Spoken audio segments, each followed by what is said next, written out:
Hey everybody, so if you're feeling kind of Chile, make sure that...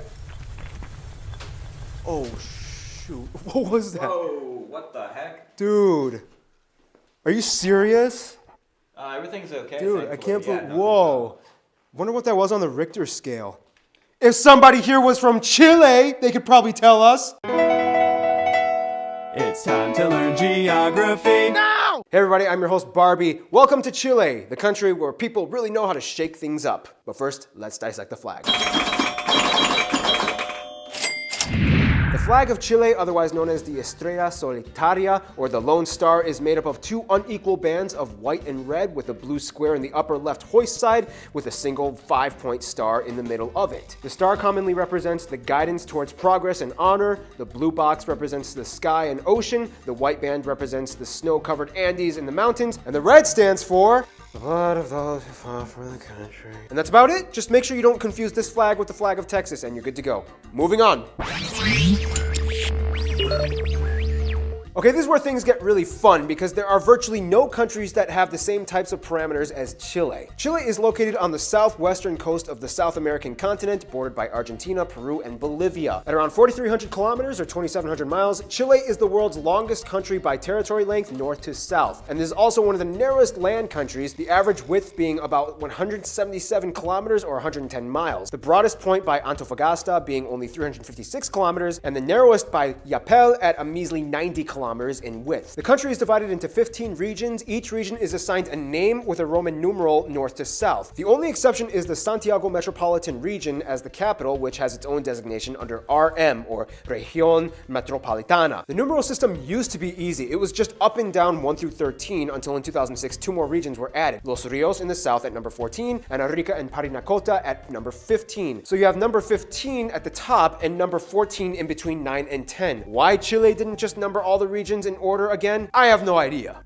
Shut up! That's why! The capital is Santiago, located roughly in the upper central area in the country. It's a bustling city with a history that goes back into the 16th century, blending a mix of neoclassical architecture alongside glass skyscrapers and high-rises like the Gran Torre Santiago Tower at 64 stories, and it is also the tallest building in all of South America. Chile will also tell you that their country is a tri-continental country because they have islands and territories that span across 3 continents: South America, Oceania, and Antarctica, even though the Antarctic Treaty kind of bans anyone from claiming ownership over Antarctica. But hey, Chile does have one of only 2 civilian settlements on Antarctica, Villa Las Estrellas, located on King George Island right off the Antarctic Peninsula. This place hosts about 150 people, mostly military and scientist personnel with their families. The population fluctuates during the winter season when they have fewer residents. Nonetheless, this town has a school for kids, a library, a small hospital, and a post office which offers a rare Antarctic postage stamp. The other territories they have include the Juan Fernandez Archipelago Islands, which includes Robinson Crusoe Island. Yes, people, the island that book was named after, which that guy who wrote it was marooned on. Look, guys, I'm just gonna confess, I don't really read a lot of classic literature. I just make it look like I do on this show so that it gives off the illusion that I'm a refined, classy person.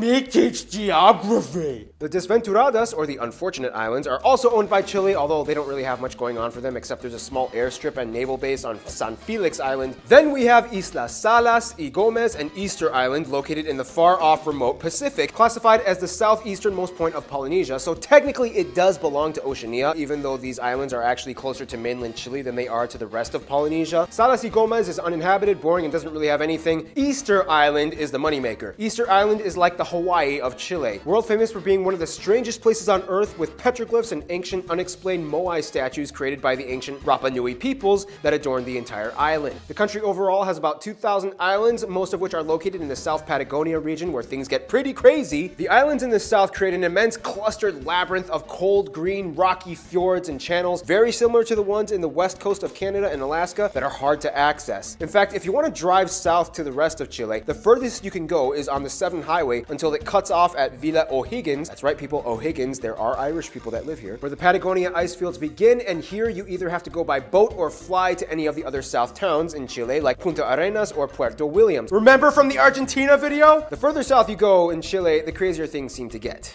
Let's explain why in...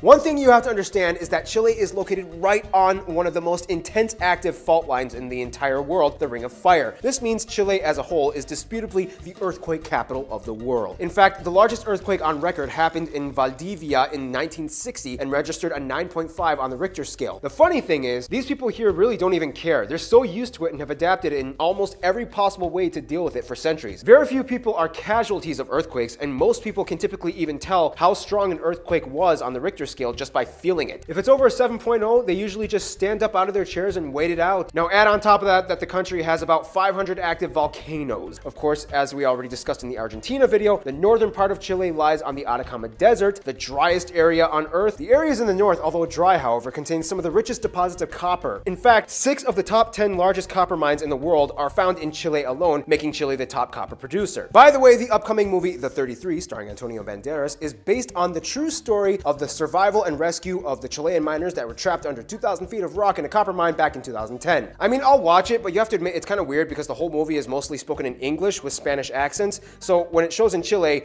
they'll have to use subtitles for a movie about their own people from their own country. Hollywood! The cool thing though is it does actually rain a few times in the Atacama every decade, and when it does, you get this incredibly rare, beautiful glimpse of the entire desert transformed into a flowering meadow. This phenomena only happens here and in other places like the Gobi Desert in Saudi Arabia. The further south you go, the greener it gets. Most of the agricultural lands are found in the central regions with the most formidable climates for grain and produce production. The east is completely bordered by the Andes Mountains, with Argentina on the other side, all the way to the bottom of the continent where you can find the Patagonia glaciers and ice fields, making it the coldest place in all of Chile. Or should I say the chilliest part in Chile. This geographical isolation has not only given Chile the hedge of solitude, but also has allowed the population to develop a very distinct and unique culture and attitude that sets them apart from all the rest of the Latin American countries. And here's how.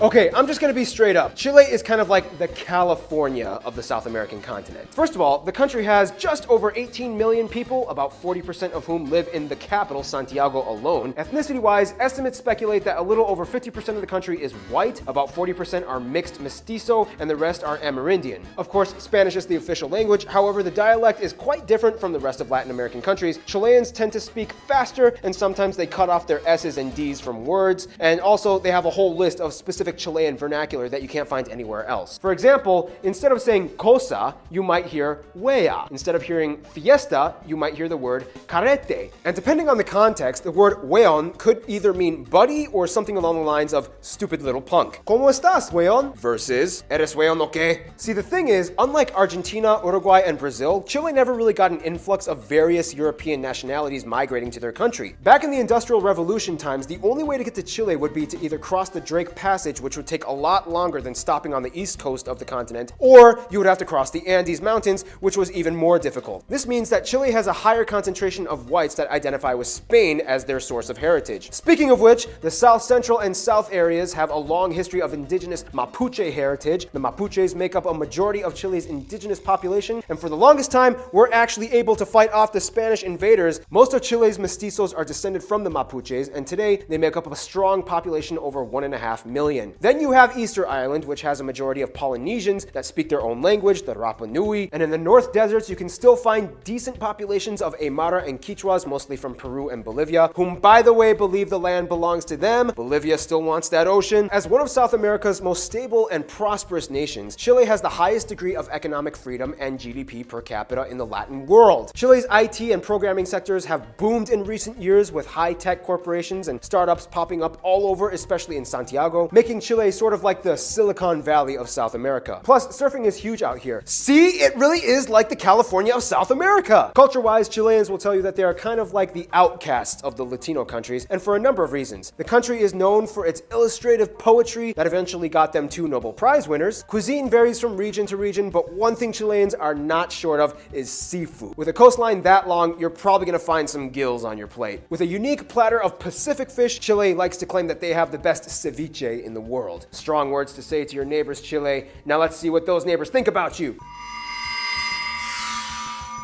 Now here's the thing, historically, Chile has had a lot of drama both domestically and abroad. Chile has had more coups d'etats than any other country in the world at around 40. Everything didn't settle down until about the 1970s. On top of that, they've also had wars and scuffles with every single one of their immediate neighbors. Even though Peru and Bolivia do business with Chile out of courtesy, the reminders of the Pacific War still linger on, and overall, they both kind of roll their eyes at Chile. Argentina is the biggest rival of Chile, and even though they have some of the closest economic ties, Chile helped the British in the Falkland War, so Argentina kind of sees them as a little bit of a traitor. And again, don't even get started on the soccer matches. Because of this, Chile has kind of had to branch out and reassess their diplomatic intents abroad. Outside of Latin America, Chile rubs shoulders with the US, Australia, New Zealand, and oddly enough, the UK as well. Back in the Australian gold rush, Chile was a major supplier of wheat and food. Trade began and fully developed within years. The US's relations have grown exponentially since the 80s, and as of 2014, Chile became the only Latin American country to have a visa waiver program entering into the US. Chile and the UK have a strange historical relationship. The British originally wanted to take over Chile and even teamed up with the Mapuches for a while in an attempt to keep the Spanish out. In a sense, the UK has always kept an eye on Chile, even though they never got to colonize it, and to this day, the ripples of that show through their diplomatic engagements. In terms of their best friends, however, Chile might probably say Colombia and Mexico. The countries all share the Pacific Alliance trade bloc. Colombians love moving into Chile and add a delightful warm Caribbean vibe to the otherwise colder atmosphere of the country. In conclusion, Chile may be the skinny, isolated country with lots of stuff going on, but when things get overwhelming, they just shake it off. Stay tuned. Oh boy. China is coming up next.